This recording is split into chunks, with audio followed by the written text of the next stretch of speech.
Mensaje de reflexión, por el Hijo del Hombre. Entrada triunfal a Jerusalén, autoridad y parábola del dueño de la viña, según la saga, Caballo de Troya.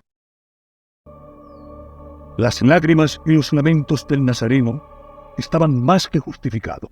Los sacerdotes le gritaron a Jesús: Maestro, deberías reprender a tus discípulos y exhortarles a que se comporten con más decoro. Es conveniente que estos niños acojan al Hijo de la Paz, a quien los sacerdotes principales han rechazado. Sería inútil hacerles callar. Si lo hiciera, en su lugar podrían hablar las piedras del camino. Este es el profeta de Galilea, Jesús de Nazaret. Jesús de Nazaret, el profeta. Algunos de los griegos sabían del misterioso anuncio del rabí sobre su muerte y le interrogaron sobre ello. Jesús les respondió: En verdad os digo que si el grano de trigo arrojado a la tierra no muere, se queda solo. Pero si muere, produce mucho fruto. ¿Y es que es preciso morir para vivir?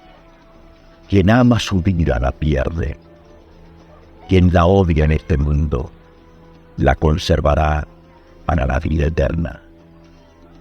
¿Y qué nos ocurrirá a nosotros si te seguimos? El que se acerca a mí se acerca al fuego. Quien se aleja de mí, se aleja de la vida. Yo sí puedo daros lo que ningún ojo vio, lo que ningún oído escuchó, lo que ninguna mano tocó y lo que nunca ha entrado en el corazón del hombre. Si alguno de vosotros quiere servirme, que me siga. Donde yo esté, allí estará también mi servidor. Si alguien me sirve, mi Padre lo honrará. Pero los griegos no parecían muy dispuestos a ponerse a las órdenes del rabí y terminaron por alejarse. Jesús, sin poder disimular su tristeza, comentó entre sus discípulos: Ahora mi alma está turbada. ¿Qué diré? Padre, líbrame de esta hora. Pero para esto he venido a esta hora. Padre, glorifica tu nombre. Lo que aconteció inmediatamente es algo que no sabría explicar con exactitud. Se produjo una especie de relámpago o fogonazo. De no haber sido por la potente y metálica voz que se dejó oír a continuación, yo lo habría atribuido a una posible chispa eléctrica, tan comunes en este tipo de nubes tormentosas. Pero como digo, casi al unísono de aquel fogonazo, los cientos de personas que permanecíamos en la gran explanada pudimos escuchar una voz que en arameo decía: Ya he glorificado y glorificaré de nuevo. La multitud, los discípulos y yo mismo quedamos sobrecogidos. Al fin la gente comenzó a reaccionar y la mayoría trató de tranquilizarse, asegurando que aquello solo había sido un trueno. Pero todos, en el fondo de nuestros corazones, sabíamos que un trueno no habla. Los hebreos volvieron a agolparse en torno al maestro, y éste les anunció: Esta voz ha venido no por mí, sino por vosotros. Ahora es el juicio de este mundo. Ahora va a ser expulsado el príncipe de este mundo. Y yo, levantado de la tierra, atraeré a todos los hombres hacia mí. Aquella turba no entendió una sola palabra.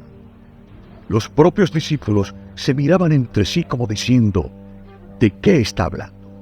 Algunos de los sacerdotes que habían salido del santuario, al escuchar aquella enigmática voz, le replicaron: Sabemos por la ley que el Mesías vivirá siempre. Todavía un poco más de tiempo estará la luz entre vosotros.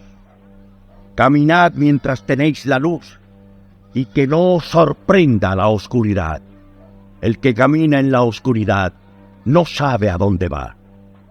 Mientras tenéis la luz, creed en la luz, para que seáis hijos de la luz. Nosotros los sacerdotes somos quienes tenemos la potestad de enseñar la luz y la verdad a estos ¡Ciegos! ¡Ciegos! Veis la mota en el ojo de vuestro hermano, pero no veis la viga en el vuestro. Cuando hayáis logrado quitar la viga de vuestro ojo, entonces veréis con claridad y podréis quitar la mota del ojo de estos. Hacia las 2 de la tarde, uno de estos grupos se abrió paso hasta el lugar donde Jesús había seguido su plática. Y con su característico estilo soberbio y autoritario, le preguntaron al maestro: ¿con qué autoridad haces estas cosas?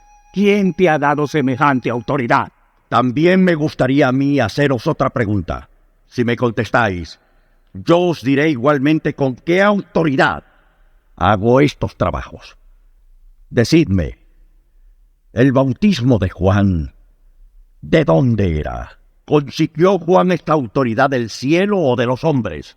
Respecto al bautismo de Juan no podemos contestar. No sabemos. Pues yo tampoco os diré con qué autoridad hago estas cosas. Los máximos maestros de Israel, rojos de vergüenza, se sentían impotentes.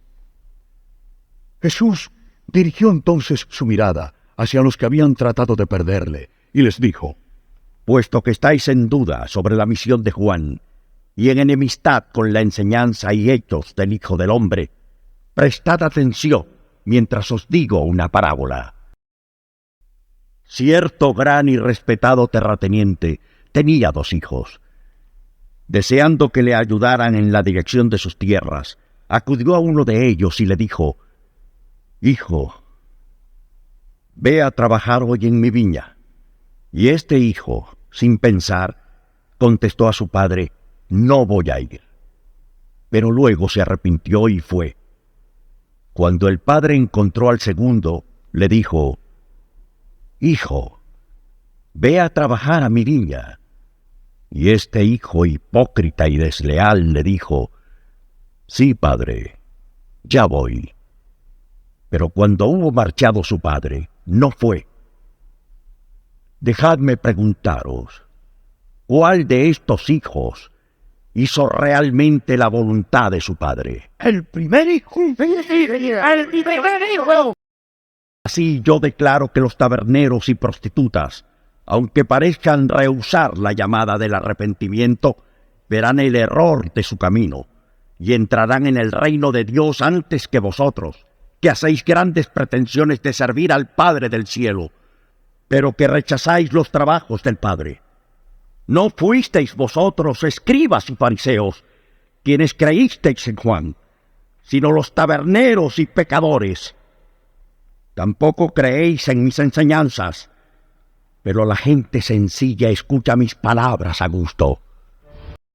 Mientras tanto, Jesús había desarrollado una segunda parábola, la del rico propietario que llegó a enviar a su propio hijo para convencer a los rebeldes trabajadores de su viña de que le entregaran su renta, preguntando a los asistentes qué debería hacer el dueño de la viña con aquellos malvados arrendatarios.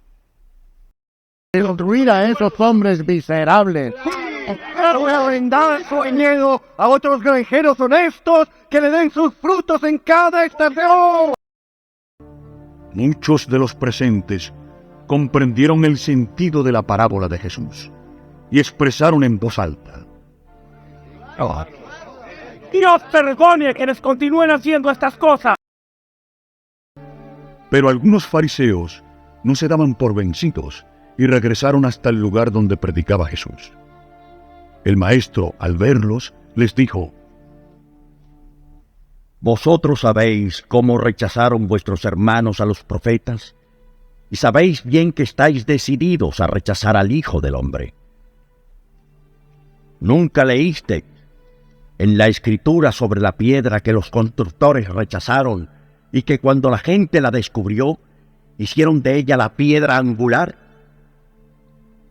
Una vez más os aviso, si continuáis rechazando el Evangelio, El reino de Dios será llevado lejos de vosotros y entregado a otra gente deseosa de recibir buenas nuevas y llevar adelante los frutos del Espíritu. Yo os digo que existe un misterio sobre esa piedra. Quien caiga sobre ella, aunque quede roto en pedazos, se salvará.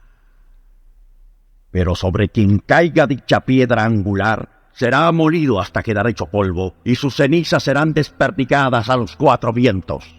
Pero maestro, ¿cómo sabremos estas cosas? ¿Qué signo nos darás para que sepamos que tú eres el Hijo de Dios?